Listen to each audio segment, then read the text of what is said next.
ایک بات تو یہ کی گئی کہ جب آپس میں معاملہ کیا جائے تو اسے لکھ لیا جائے۔ دوسری بات یہ ارشاد فرمائی کہ گواہ بنا لیے جائیں۔ اب یہاں تیسرا مسئلہ بیان کیا جا رہا ہے گواہی اور لکھت کے علاوہ، اور درمیان میں ایک مسئلہ اور بیان کیا کہ اگر تجارت ہاتھ در ہاتھ ہے، چیز دی اور پیسے لے لیے، وہاں لکھنے کی ضرورت بھی نہیں، گواہوں کی ضرورت بھی نہیں ہے، جس طرح ہم دکانوں سے سودا لیتے ہیں۔ اب یہاں ایک اور مسئلہ بیان کیا گیا ہے کہ اگر ایک آدمی سفر میں مسافر ہے، قافلہ جا رہا ہے، وہاں ایک دوسرے کے ساتھ لین دین کی ضرورت پڑ گئی ہے، قافلے کے اندر بھی کوئی پڑھا لکھا آدمی نہیں ہے، تو اب ایک آدمی دوسرے آدمی سے پیسے لے رہا ہے، آیا وہ کیا کرے، اس کو کیا کرنا چاہیے؟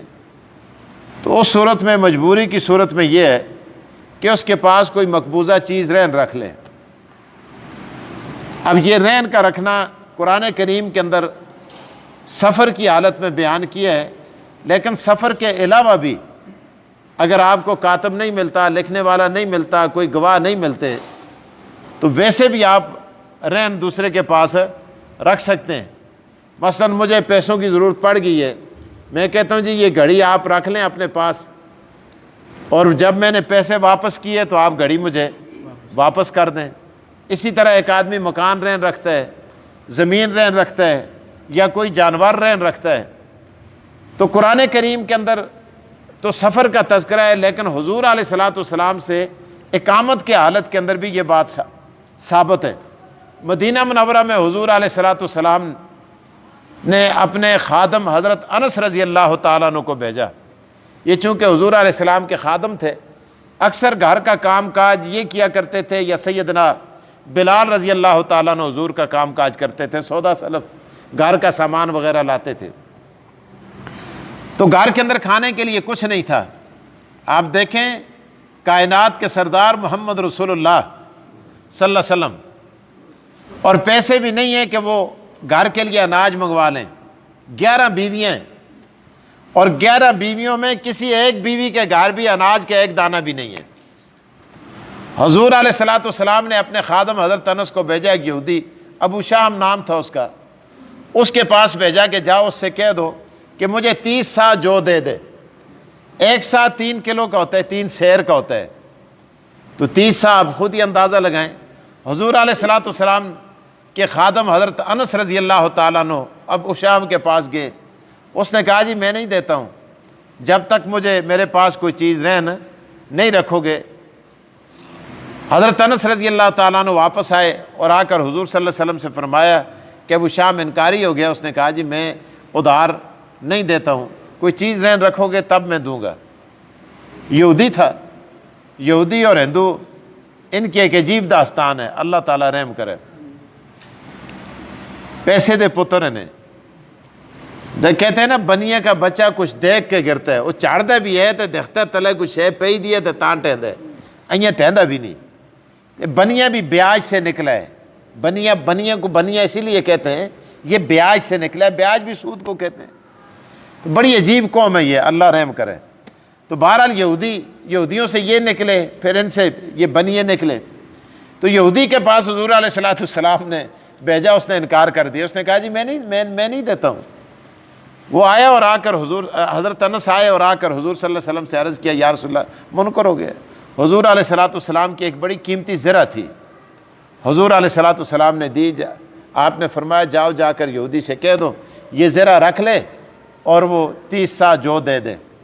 چنانچہ اس نے زرہ دیکھی، بڑی پسند آئی، بڑا مسکرایا، دیکھا، اس نے کہا جی بس ٹھیک ہے میں زرہ کو رکھ لیتا ہوں۔ 30 سا جو حضرت انس کو دیا، حضرت انس نے اٹھا کر لائے، حضور علیہ الصلوۃ والسلام نے تقسیم کر کے اپنی بیویوں کے گھر میں برابر تقسیم کر کے 11 بیویوں کے گھروں میں بھیج دیے۔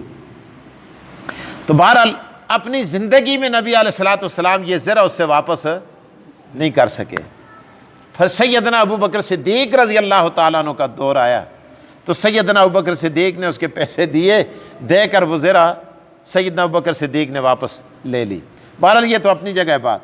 تو قرآن کریم نے یہ ارشاد فرمایا اگر آپ حالت سفر میں یا حالت اقامت میں، اقامت کی دلیل تو حضور علیہ السلام کے عمل سے ثابت ہوگی مدینہ منورہ میں، تو سفر کی دلیل یہ قرآن کریم نے یہ حالت بیان فرمائی، کیونکہ سفر کے اندر آدمی مجبور ہو جاتے ہیں، ایسے حالات پیش آ جاتے ہیں۔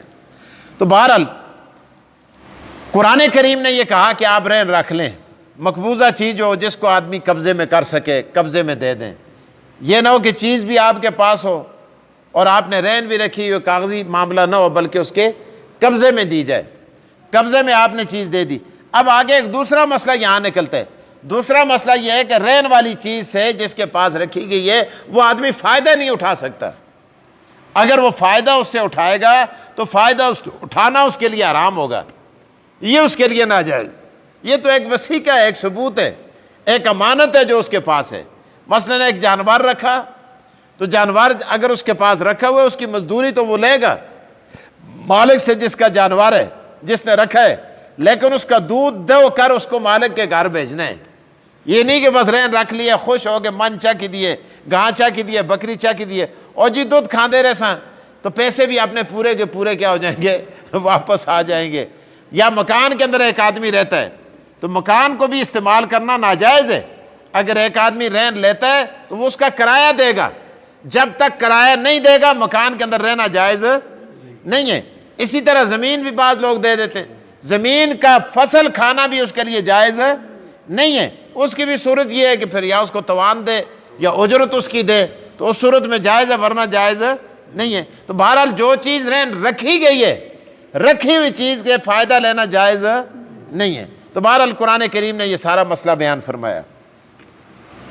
تو اللہ تعالیٰ نے ارشاد فرمایا ان کنتم علی سفر، اگر تم مسافر ہو، ولم تجدوا کاتبا، تمہیں لکھنے والا نہیں ملتا، لکھنے والا نہیں ملا، فرحان مقبوضہ، تو رہن رکھ لو مقبوضہ چیز جو اس کے قبضے میں آ سکے۔